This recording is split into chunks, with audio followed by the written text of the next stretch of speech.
সপ্তাহের তৃতীয় কার্য দিবস মঙ্গলবার শেয়ার বিজনেস 24.com এর পক্ষ থেকে সবাইকে স্বাগত।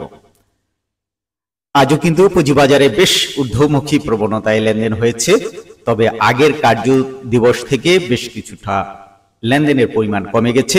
এছাড়া কিন্তু সার্বিক দিক আজ ভালো ছিল, কারণ আজ ঢাকা স্টক এক্সচেঞ্জের প্রধান সূচক ডিএসইএক্স 50 পয়েন্ট বেড়ে 5270 পয়েন্টে উঠে এসেছে। অন্যদিকে আজ 173টি প্রতিষ্ঠানের দরই কিন্তু বেড়েছে, কমেছে 151টির এবং 69টি প্রতিষ্ঠানের দর ছিল অপরিবর্তিত। আজ ঢাকার পুঁজিবাজারে লেনদেন হয়েছে 722 কোটি টাকার উপরে। আগের কার্য দিবসে যেখানে 860 কোটি টাকার লেনদেন হয়েছিল। বাজার সংশ্লিষ্টরা বলছেন যে বাজার যে ঊর্ধ্বমুখী ট্রেন্ডে রয়েছে, সেখানে কোনো বিনিয়োগকারী তাদের প্রফিট সংগ্রহ করছেন, যার ফলে কিন্তু বাজারে কিছু প্রতিষ্ঠানের দর কমছে। আবার নতুন করে কিছু শেয়ারে ইনভেস্ট করছেন বিনিয়োগকারীরা, যার ফলে ওইসব শেয়ার কিন্তু চাহিদা বাড়ছে, পাশাপাশি দরও বাড়ছে। সুতরাং বাজার একটি ভালো গতিতেই রয়েছে, সেটা কিন্তু বলা যায়। আজ কিন্তু 4টি প্রতিষ্ঠান হল্টেড হয়েছে এই পুঁজিবাজারে। আমরা যদি দেখি প্রতিদিনের মতো আজও যদি দেখি যেসব হল্টেড হয়েছে যেসব প্রতিষ্ঠানে, অর্থাৎ এসব প্রতিষ্ঠানের শেয়ার কিনতে কিন্তু এক ধরনের বিনিয়োগকারীরা খুব আগ্রহ প্রকাশ করেন। অন্যদিকে অভিযোগ রয়েছে যে যেসব দুর্বল শেয়ার, সেসব শেয়ার একটি শ্রেণী কিনে স্টক করে রাখেন এবং সেই শেয়ারগুলোর চাহিদা বাড়িয়ে সেগুলোকে অধিক মুনাফায় তারা বিক্রি করে দেন এবং এই শেয়ারগুলো সাধারণ বিনিয়োগকারীদের কাছে ধরিয়ে তারপরে সিন্ডিকেট। সুতরাং এই জন্যই হল্টেড হলেই যে সেই শেয়ারটি কিনতে হবে, সেটা থেকে কিন্তু বেরিয়ে আসতে হবে। সেজন্য কিছু বিষয় দেখতে হবে। যেমন আমরা যদি দেখি যে গোল্ডেন হারভেস্ট অ্যাগ্রো, এই প্রতিষ্ঠানটির দ্বারা 1 টাকা 20 পয়সা বেড়ে 13 টাকা 70 পয়সায় আজ হল্টেড হয়েছে।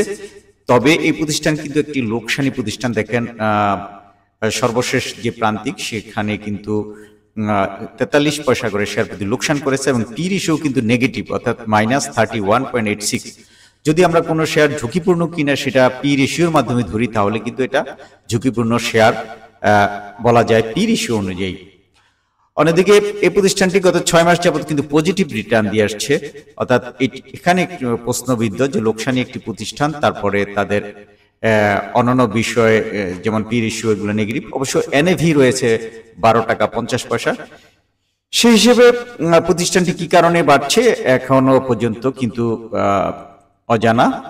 তবে অন্যান্য আরো কিছু যদি দেখি, যে গ্লোবাল হেভি কেমিক্যালের কিছু বিষয় যদি ধরি, যে এই প্রতিষ্ঠানটির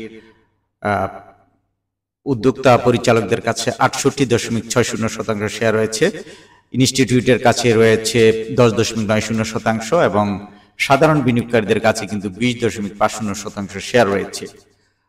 অন্যদিকে ডিভিডেন্ডের কথা যদি দেখি, যে ডিভিডেন্ড কিন্তু এই প্রতিষ্ঠানটির নেগেটিভ অ্যাটিটিউড রয়েছে। এই প্রতিষ্ঠানটির শেয়ার প্রতি লোকসান 2024 সালে ছিল 60 টাকা 58 পয়সা, এনএভি ছিল 74 টাকা। আর অন্যদিকে সেই প্রতিষ্ঠানটি কিন্তু অর্থাৎ গত 3 বছর যাবৎ কিন্তু 22-24 লোকসানে রয়েছে। আর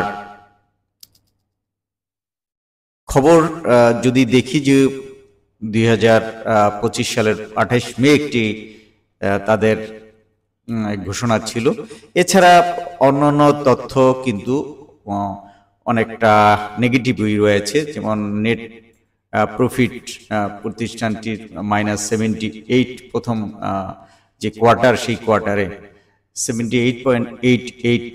অন্যদিকে ইপিএস কিন্তু শেয়ার প্রতি লোকসান গুনেছে 1 টাকা 10 পয়সা, আর এনএভি 72.99। সুতরাং এইসব বিষয়গুলো কিন্তু আসলে মাথায় রাখতে হয়। অন্যদিকে দ্বিতীয় যেই প্রতিষ্ঠানটি হল্টেড হয়েছে, সেই প্রতিষ্ঠানটা হাইডেলবার্গ সিমেন্ট। এই প্রতিষ্ঠানটির দর 21 টাকা 30 পয়সা বেড়ে 264 টাকা 70 পয়সায় হল্টেড হয়েছে এবং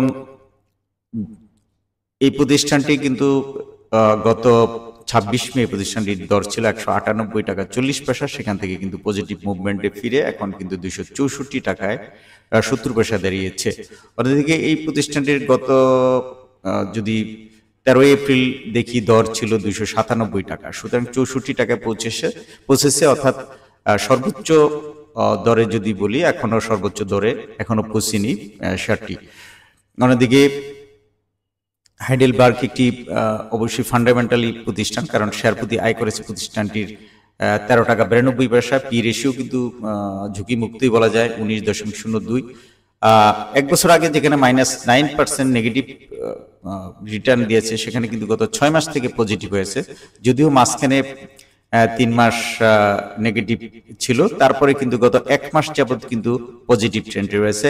1 মাস আগে দর বেড়েছিল 23%, তারপরে 15 দিনে 20% এবং আজ কিন্তু 8.78% দর বেড়ে কিন্তু এটা হল্টেড হয়েছে। অন্যদিকে আমরা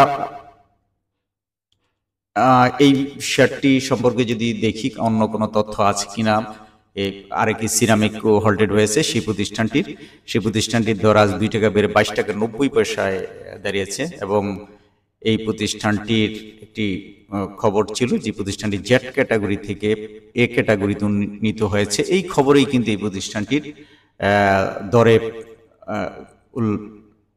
উল্লম্ফন দেখা যাচ্ছে বা ঊর্ধ্বগতি দেখা যাচ্ছে, অর্থাৎ আজ থেকে কিন্তু এ ক্যাটাগরিতে উন্নীত হয়েছে এই প্রতিষ্ঠানটি। শেষে যেই প্রতিষ্ঠানটি হল্টেড হয়েছে উত্তরা ফিন্যান্স, এই প্রতিষ্ঠানটির দর আজ 1 টাকা 30 পয়সা বেড়ে 14 টাকা 50 পয়সায় হল্টেড হয়েছে।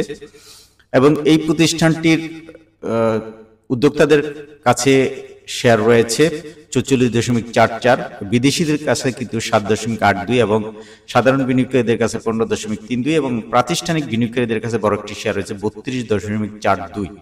সুতরাং যেহেতু প্রাতিষ্ঠানিক বিনিয়োগকারীরা বড় ধরনের একটি শেয়ার কিনেছেন এবং তারা কিন্তু দেখে বুঝে শুনে কিনেছেন, কারণ প্রতিষ্ঠানটি কিন্তু আয় রয়েছে এবং এনএভিও কিন্তু প্রতিষ্ঠানটি ভালো 64.22 এবং ইপিএস কিন্তু 1 টাকা 77 পয়সা প্রথম প্রান্তিকে, দ্বিতীয় প্রান্তিকে আরো বেড়েছে 2 টাকা 87 পয়সা, তৃতীয় প্রান্তিকে কিন্তু 9 মান্থে কিন্তু 1 টাকা 68 পয়সা শেয়ার প্রতি আয় করেছে। সুতরাং আজ যে হল্টেড প্রতিষ্ঠানগুলো সেই প্রতিষ্ঠানগুলো সম্পর্কে আমরা কিছু তথ্য জানালাম। এখন আমরা যদি কিছু খবরের দিকে লক্ষ্য করি, যে কারখানা বন্ধ করলো নুরানি ডাইং, এরকম একটি খবর রয়েছে। পুঁজিবাজারের তালিকাভুক্ত এই নুরানি ডাইং এর কারখানা বর্তমানে বন্ধ রয়েছে বলে নিশ্চিত করেছে ঢাকা স্টক এক্সচেঞ্জ। ডিএসির কিছু পর্যবেক্ষণ দল সরজমিনী কোম্পানির পরিদর্শনে গেলে তারা বন্ধ পায়। একটি খবর রাখবেন যে নুরানি ডাইং এর শেয়ার কেনা বেচার ক্ষেত্রে শুধু সাবধানতা অবলম্বন অবশ্যই করতে হবে। তার পুঁজিবাজার গুরুত্বপূর্ণ 14টি খবর রয়েছে। আমরা সংক্ষিপ্তভাবে যদি বলি যে বাংলাদেশ ন্যাশনাল ইন্স্যুরেন্সের আয় কমেছে 8%, একটি খবর রয়েছে। এর পরবর্তীতে ঢাকা ব্যাংকের উদ্যোক্তাদের শেয়ার গ্রহণের ঘোষণা রয়েছে। ঢাকা ব্যাংক পিএলসির একজন উদ্যোক্তা এটিএম হায়দুজ্জামান খান তার বোনের কাছ থেকে শেয়ার গ্রহণের সিদ্ধান্ত নিয়েছেন। জাহেদা ওয়াহেদ খানের কাছ থেকে তিনি 1,03,41,318টি শেয়ার গ্রহণ করবেন। অন্যদিকে মিউচুয়াল ট্রাস্ট ব্যাংকের পর্ষদ সভা অনুষ্ঠিত হবে 30 জুলাই। এ ক্যাটাগরিতে উন্নীত হয়েছে আরকে সিরামিক্স। তারপর নিটল ইন্স্যুরেন্সের পর্ষদ সভা হবে আগামী 26 জুলাই। প্যারামাউন্ট ইন্স্যুরেন্সের পর্ষদ সভা 27 জুলাই। পর্ষদ সভার তারিখ জানিয়েছে পাইওনিয়ার ইন্স্যুরেন্স আগামী 27 জুলাই। তারপর এবি ব্যাংকের পর্ষদ সভা 31 জুলাই। লিন্ডে বাংলাদেশের পর্ষদ সভা হবে 24 জুলাই এবং সিঙ্গার বাংলাদেশের পর্ষদ সভা হবে আগামী 24 জুলাই। ন্যাশনাল লাইফের পর্ষদ সভা হবে আগামী 28 জুলাই। অন্যদিকে ইউনিয়ন ইন্স্যুরেন্স কিন্তু আগামী 27 জুলাই পর্ষদ সভার তারিখ ঘোষণা করেছে। অন্যদিকে ফারিস্ট ইন্স্যুরেন্স ফাইন্যান্সের পর্ষদ সভা হবে আগামী 24 জুলাই। প্রভাতী ইন্স্যুরেন্সের পর্ষদ সভা হবে 24 জুলাই। এই ছিল বেশ কিছু খবর। অন্যদিকে ডিভিডেন্ড ও ইপিএস ঘোষণা করবে 12টি প্রতিষ্ঠান। সুতরাং এই প্রতিষ্ঠানের গুলোর দিকে কিন্তু সবারই নজর রয়েছে, যেমন Mutual Trust Bank, Paramount Insurance, Nitol Insurance, Pioneer Insurance, AB Bank, Linde BD, Singer BD, তারপরে Union Insurance, National Life Insurance, First Finance, Prabhati Insurance এবং ইস্টল্যান্ড ইন্স্যুরেন্স। এই ঘোষণাকে কেন্দ্র করেও কিন্তু অনেক প্রতিষ্ঠানের দর বাড়ছে, সুতরাং এই বিষয়টিও দেখা দরকার সাধারণ বিনিয়োগকারীদের। অন্যদিকে ডিভিডেন্ড হাব চালু করছে স্থিতিশীল তহবিল। সরকার শেয়ার বাজার স্থিতিশীল তহবিল বা ক্যাপিটাল মার্কেট স্টেবিলাইজেশন ফান্ড কে একটি কেন্দ্রীয় ডিভিডেন্ড বিতরণকারী সংস্থা বা ডিভিডেন্ড হাব হিসেবে গড়ে তোলার উদ্যোগ নিয়েছে।